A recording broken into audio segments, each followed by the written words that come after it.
Welcome to Muskan beauty. आज हम इस वीडियो में किसी भी नाप से कुर्ती की कटिंग कैसे करते हैं वो सीखने वाले हैं। किसी भी नाप की कुर्ती की कटिंग करना बहुत ही आसान है। बस आपको खाली सही से मेजरमेंट किस तरह से लेना है, कितना ऐड करना है, कितना मार्जिन, खाली वो आपको ध्यान रखना है। तो आप किसी भी नाप की कुर्ती बहुत आसानी से कटिंग कर सकते हैं। इस वीडियो को आप पूरा देखना, किस तरह से मैंने कहाँ नाप लिया है तो आप कुर्ती की कटिंग आसानी से कर सकते हैं। देखिए, ये मेरे पास कपड़ा है, इसको हम सबसे पहले 2 लेयर में मैंने फोल्ड कर लिया है। जितना भी कपड़ा हो आपका 2 लेयर में फोल्ड कर लीजिए। उसके बाद क्या करेंगे, एक फोल्ड आपको और करना है और जो फोल्ड वाला हिस्सा है वो हम अपनी तरफ रखेंगे। अब हम ये कितना फोल्ड करेंगे वो उसका मेजरमेंट आप कैसे लेंगे, जैसे कि आपका हिप का जो भी मेजरमेंट आता है उसमें आप 2 प्लस कर लीजिए लूजिंग के लिए और उसको 4 से आपको डिवाइड करना है। उस हिसाब से हमें इसको फोल्ड करना है। तो देखिए, हमने अपने कपड़े को बिछा लिया है। मेरा हिप का नाप था 37, उसमें मैंने 2 प्लस किया यानी 39 और उसका चौथा ही आया 9.5 इंच, उसमें मैंने 2 और प्लस किए यानी मैंने 12 इंच का कपड़ा फोल्ड कर लिया है। यानी ये हमारी 4 लेयर हो गई है और इतना जो हिस्सा है हमारा बचेगा उसमें आप स्लीव बना सकते हो, आराम से आप फुल स्लीव भी बना सकते हो।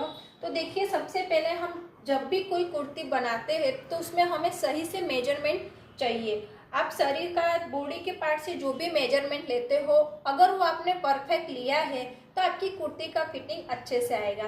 इसके लिए आपको क्या क्या मेजरमेंट चाहिए, सबसे पहले आपको चाहिए कुर्ती की लेंथ, जो जितनी भी रखनी हो, शॉर्ट कुर्ती, लॉन्ग कुर्ती, उस हिसाब से आपको उसकी लेंथ लेनी है। तो इधर मेरी कुर्ती की लेंथ है 37, तो 37 में आपको 2 प्लस करने हैं क्योंकि हाफ इंच ऊपर सिलाई में जाएगा और 1.5 इंच नीचे हम उसकी पट्टी फोल्ड करेंगे। तो 39 इंच पे आप निशान लगा लीजिए। यहाँ से ऊपर से मेजर टेप को रखते हुए 39 पे हम एक निशान लगा लेंगे। अब क्या करना है, ये हो गया हमारा लेंथ कुर्ती का। उसके बाद आता है हमारा शोल्डर का नाप। तो आपका शोल्डर का नाप क्या होता है, तो ज़्यादातर शोल्डर का नाप 14 या 15 होता है। तो ज़्यादा हेवी बॉडी होती है तो उसमें 16 इंच आता है। इधर मेरी कुर्ती का नाप शोल्डर का जो नाप है 14 इंच है। तो आपका जो भी शोल्डर का नाप आता है उसका हाफ ले लीजिए। अगर 14 है तो उसका हाफ हो जाएगा 7 इंच। तो मैंने 7 इंच पे एक मार्किंग किया। आपका 15 है तो 7.5 इंच पे मार्क करिएगा। 16 है तो 8 इंच पे, उसका हाफ करके आपको मार्किंग करना है, उसमें और कुछ भी प्लस नहीं करना है। उसके बाद बात आती है आपके आर्म होल की लंबाई की। तो आर्म होल की लंबाई कितनी ली जाए, तो देखिए आपकी कुर्ती 32 जैसे पतली बॉडी है तो 6.5 इंच का नाप आपका आ जाता है। तो मैं 6.5 इंच पे नाप करती हूँ। देखिए, 6.5 इंच की लंबाई पे आर्म होलाई आप 32 है, 34 है, 36 की चेस्ट तक का 6.5 इंच पे आप मार्किंग करोगे तो आपकी आर्म होल की गोलाई आ जाएगी। उसके बाद अगर 38 है, 38 है या 40 है तो आपको 7 इंच पे मार्किंग करनी है। और ज़्यादा हेवी बॉडी है तो 7.5 इंच पे, 7.5 इंच पे आप मार्किंग करिएगा। इससे ज़्यादा हमें मार्किंग की ज़रूरत नहीं पड़ती है। तो हम नॉर्मल बॉडी के लिए इधर बना रहे हैं तो मैंने 6.5 इंच पे एक मार्किंग किया है। जहां हमने 6.5 इंच पे मार्किंग किया है वहीं से हम अपनी चेस्ट का नाप लेंगे। तो देखिए, हमारा बॉडी से जो भी चेस्ट का नाप आया है, जैसे कि इधर मेरी बॉडी से चेस्ट का नाप आया है 33, तो आप क्या करोगे, 33 को आप 4 से डिवाइड करना है। तो उसके लिए हम क्या करेंगे, देखिए यहाँ 33 है। अगर आप मेजरमेंट नहीं कर पाते हो तो ऐसे मेजर टेप से नाप लीजिए। उसको मैंने फोल्ड किया यानी आ गया 16.5 इंच। उसको फिर एक बार मैंने फोल्ड किया यानी चौथा हिस्सा उसका हो जाएगा 8.25 इंच। तो 8.25 इंच में आधा इंच आप लूजिंग का देंगे तो 8.25 इंच पे आपको एक मार्किंग करनी पड़ेगी। आधा इंच हमें लूजिंग देना है। आपका चेस्ट का जो भी मेजरमेंट आया उसका चौथाई करोगे और आधा इंच आप उसको लूजिंग देना है, क्योंकि अगर फिट आप पहनोगे तो पहन ही नहीं पाओगे। तो इसके लिए मैंने आधा इंच लूजिंग दिया है। उसके बाद यहाँ से आपको 7 इंच नीचे आना है, जहाँ पे आपका कमर का निशान लगेगा। तो कमर में भी क्या करना है, आपका कमर का जो भी नाप है, जैसे कि इधर मेरी कमर का नाप आया है 28 इंच, उसका चौथाई हो जाएगा 7 इंच। उसमें भी आपको हाफ इंच प्लस करना है, यानी 7.5 इंच पे आप मार्किंग कीजिए। अब क्या करोगे, इस दोनों निशानों को आपको ज्वाइंट कर लेना है। इसके बाद यहाँ से 5 इंच नीचे आना है आपकी हिप का निशान लगाने के लिए। 5 से 6 इंच पे आपको हिप का निशान देना है। इधर आपका हिप का मेजरमेंट क्या है आप वो देख लीजिए। इधर मेरी हिप का मेजरमेंट आ रहा है 37 इंच। जब मैंने कपड़ा फोल्ड किया तब भी बताया था 37 इंच है। उसको आप 4 से डिवाइड कर लोगे और उसमें आपको हाफ प्लस करना है। तो 37 को हम 4 से जब डिवाइड करेंगे, ये 37 है, उसका आएगा आपका, देखिए 9.25 आ रहा है। उसमें आपको हाफ लूजिंग देना है। 9.25 में हाफ लूजिंग देने के बाद आ जाएगा आपका 9.25 इंच। तो इधर मैं 9.25 इंच पे एक मार्किंग करूंगी। अब देखिए दूसरी बात आपको ये ध्यान रखनी है कि आप अपनी कट की लंबाई कहाँ तक देना चाहते हो। तो कट की लंबाई आपको ज़्यादातर हम लोग लेते हैं, ये जो मुंडे की जो हम कटिंग करते हैं ना, यहाँ से आपको 14 या 15 इंच पे हम अपना कट लगाते हैं। तो मैं 14 इंच पे कट लगाती हूँ। तो इसके लिए मैं अपना हिप का जो भी मेजरमेंट आया है, ये 9.25 इंच, वही 9.25 इंच में इधर रखूँगी जहाँ हमारा कट लगेगा। ज़्यादा ऊपर कट मत लगाइए क्योंकि उससे फिर अच्छा नहीं लगता। और अब क्या करोगे, कमर की जो निशान लगाई थी और यहाँ जो हिप का निशान है उसको आप मिला लीजिए और यहाँ हल्की सी आपको गोलाई दे देनी है। तो ये हो गया हमारा मेजरमेंट। ये देखिए, ये जितना भी आया है 9.25 उतना ही हमें नीचे भी ले लेना है जहाँ हमारी लंबाई आती है। और एक लाइन आप सीधे सीधी ड्रॉ कर लीजिए। इस कपड़े में पता नहीं आपको ये वाइट मार्किंग दिख रही है कि नहीं। देखिए मैंने सीधा ड्रॉ कर लिया है। अब क्या करना है, यहाँ पे आपको मार्जिन देना है। आप 1.5 इंच दे सकते हैं या 2 इंच दे सकते हैं। तो मैं हर कपड़े में 2 इंच की मार्जिन अंदर रखती हूँ। मान लो कभी आपको लूज करना हो तो अपने पास अंदर एक्स्ट्रा कपड़ा होना चाहिए। इधर 2 इंच है ही। तो देखिए इसको भी आप इस तरह से मिला लीजिए। ये हमारा एक्स्ट्रा कपड़ा अंदर के लिए है। अब हम यहाँ क्या करेंगे, आर्म होल का शेप देंगे।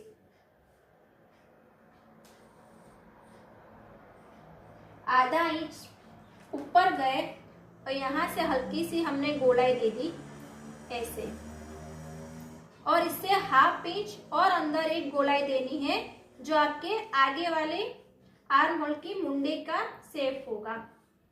आप कोई भी कुर्ती करिए तो ये नॉर्मल नाप में आधा इंच अंदर लीजिए। ज़्यादा हेवी बॉडी होता है तो 0.25 इंच अंदर जाते हैं। बाकी हम जनरली हाफ इंच अंदर कटिंग करते हैं आगे वाले मुंडे की। चाहे आप कुर्ती बना रहे हो, चाहे ब्लाउज बना रहे हो, चाहे कोई भी टॉप बनाते हो, तो याद रखिए जब भी आप मुंडा बनाते हो तो आगे वाले मुंडे में आधा इंच अंदर कटिंग होता है स्लीव का और बाहर का आधा इंच ज़्यादा होता है। तो ये हमारे मुंडे की नाप हो गया। अब क्या करना है, तो ये तो हमारा हो गया कटिंग वाला हिस्सा। यहाँ पे हम गले की चौड़ाई कितनी देती है उसकी बात करते हैं। तो जो नॉर्मल बॉडी है उसमें गले की चौड़ाई आप 3 इंच दीजिए। देखिए मैं 3 इंच पे मार्किंग कर रही हूँ। नॉर्मल बॉडी के लिए 3 इंच और हेवी बॉडी के लिए 3.5 इंच पे आपको मार्किंग करनी है गले की चौड़ाई के लिए। उसके बाद आगे की गले की चौड़ाई आप 7 इंच से ज़्यादा मत लीजिए। 7 है या 7.5 इंच है, इससे ज़्यादा नहीं लेना है। मैं 7 इंच ही रखती हूँ। ये हमारा नॉर्मल नाप होता है किसी भी कुर्ती के लिए। देखिए ये मैंने बॉक्स बना लिया। अब आप इसमें आप गोलाई दे सकते हैं, 5 शेप दे सकते हैं या स्क्वायर रखिए, जैसे भी आपकी इच्छा हो आप अपने गले का शेप दीजिए। अब पीछे अगर आपको गला डीप करना है तो आप उस हिसाब से करिए। जनरली जो नॉर्मल कुर्ती होती है उसमें पीछे की गले की चौड़ाई तो 3 इंच ही रहेगी, लंबाई रहेगी 4 इंच 5 इंच जितनी भी रखना चाहते हो। हाँ, एक बात ध्यान रखिए, अगर पीछे का गला आपका ज़्यादा डीप है तो ये जो हमने 7 इंच का जो हमने शोल्डर लिया है उसकी जगह आपको 6.5 इंच पर जाना है। नहीं तो क्या होगा कि आपके जो कंधे हैं ना वो गिर जाएंगे, क्योंकि जब गला हमारा ज़्यादा डीप होता है तो गला अपने आप फैल जाता है। तो बस इतनी ही चीज़ का आपको ध्यान रखना है कि आपको नॉर्मल गला बनाना है कुर्ती में, तो आगे वाले गले की लंबाई 7 इंच या 7.5 इंच लीजिए और पीछे आप 4 से 5 इंच ले सकते हैं, इससे ज़्यादा नहीं ले सकते। और आपका जो भी कंधा है उसका हाफ इधर ले लीजिए। बाकी की मार्किंग मैंने आपको समझा दी है, बस अब हम इसकी कटिंग करेंगे। तो देखिए हमने कटिंग कर ली है।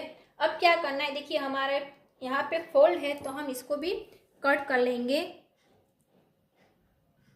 इसके बाद देखिए ये हमारा एक कट हम यहाँ लगाएंगे। उससे क्या होगा कि जब हम दोनों पार्ट्स स्टिच करेंगे तो हमें पता होना चाहिए, एक ही नाप पे हमारी कमर का नाप आएगा, एक ही नाप से हमारा हिप का नाप आएगा। तो मैं इस तरह से, और यहाँ बीच में भी जो शोल्डर का हिस्सा है जहाँ हम गला जॉइंट करेंगे वहाँ भी मैंने बीच में कट लगा लिए हैं। और ये एक पल्ला अलग कर लेंगे जिसमें हमने आधा इंच की गोलाई दी है, उसको भी आगे वाले पार्ट को कट कर लेंगे। अब हम इसकी स्लीव कटिंग करेंगे। तो देखिए अब स्लीव की कटिंग करने के लिए आपको किस तरह से मेजरमेंट लेना है। स्लीव कटिंग करने के लिए बहुत अलग अलग सबकी मेथड होती है।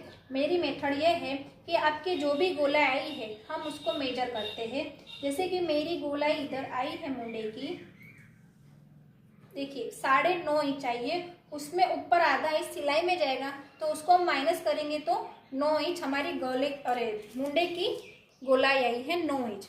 अब हमारा जो कपड़ा बचा है मैं उसको ले रही हूँ और उसको फोल्ड लेयर में फोल्ड करेंगे। फोल्ड वाला हिस्सा अपनी साइड रखना है। तो जो 9 इंच आया है तो हम उतना फोल्ड कर लें। मैंने फोल्ड किया है। सबसे पहले हम यहाँ से 9 इंच नाप लेंगे, ये मेरा 9 इंच ही है।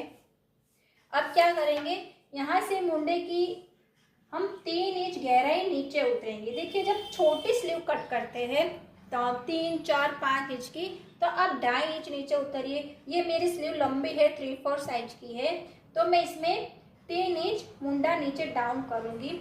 यहाँ से क्या करना है, आपको मुंडे का शेप देना है। तो देखिए 2 इंच तो हम सीधा आएंगे क्योंकि 2 इंच हमने एक्स्ट्रा सिलाई का मार्जिन रखा हुआ है। और फिर यहाँ से आपको इस तरह से शेप देना है और आधा इंच अंदर थोड़ा और गोलाई का शेप देंगे हम आगे वाले मुंडे के लिए। अब क्या करोगे, आप एक बार मेजर कर लीजिए कि 9 इंच आया है कि नहीं। तो मैं यहाँ से मेजर कर रही हूँ, ये मेरा 9.5 हो रहा है, हमको 9 इंच चाहिए तो मैं यहाँ 9 इंच पे निशान लगा दूंगी। अब यहाँ से आपकी जो भी लेंथ है, जैसे कि मेरी लेंथ है 15 इंच, तो उसमें आप 1.5 इंच प्लस कर लीजिए क्योंकि आपको नीचे पट्टी फोल्ड करनी है, ऊपर सिलाई में जाना है। तो मैंने 1.5 इंच फोल्ड कर लिया है, यानी 16.5 इंच पे। ये मैंने एक लाइन खींच दी 16.5 इंच पे। यहाँ से आपकी जो चौड़ाई है वो आपको नापनी है। तो मेरी स्लीव की जो चौड़ाई है 9.5 इंच है, उसका मुझे हाफ करना है। तो देखिए सिंपल तरीका है, मेजर को इस तरह से फोल्ड कर ली, कितना आया 4.25 इंच। तो मैं 4.25 इंच पे मार्किंग करूँगी और इसमें भी 2 हम प्लस करेंगे सिलाई मार्जिन का। उसके बाद मैंने जो 9 इंच पे निशान लगाया है वहाँ से लेके तिरछी हम लाइन खींच लेंगे। तो ये हमारी स्लीव की ड्राइंग हो गई है, इसको हम कट कर लेंगे। तो देखिए हमने इसको कट कर लिया है और बीच में आप कट का निशान लगा लीजिए ताकि हम स्लीव जब भी अटैच करें कुर्ती में तो पता चलिए। फ्रेंड्स, मैंने इसके पहले अपनी वीडियो अपलोड की है जिसमें आपको कुर्ते की पूरी कटिंग भी दिखाई है और मैंने स्टिचिंग भी दिखाई है। वो वीडियो आप देख सकते हैं किस तरह से इसकी स्टिचिंग करनी चाहिए। तो हमारा कुर्ते का जो भी कटिंग है कंप्लीट हुआ। आप किसी भी नाप की कुर्ते की कटिंग इसी मेथड के हिसाब से करोगे तो परफेक्ट फिटिंग में आ जाएगा। बस इतना याद रखना कि इसका जो भी फॉर्मूला है, आपका जो भी मेजरमेंट है उसको 4 से डिवाइड करोगे, उसमें ½ इंच है आपको ज़्यादा रखना है थोड़ा लूजिंग के लिए। तो बस ये सिंपल सा मेथड है, आप इसे जरूर ट्राई कीजिएगा।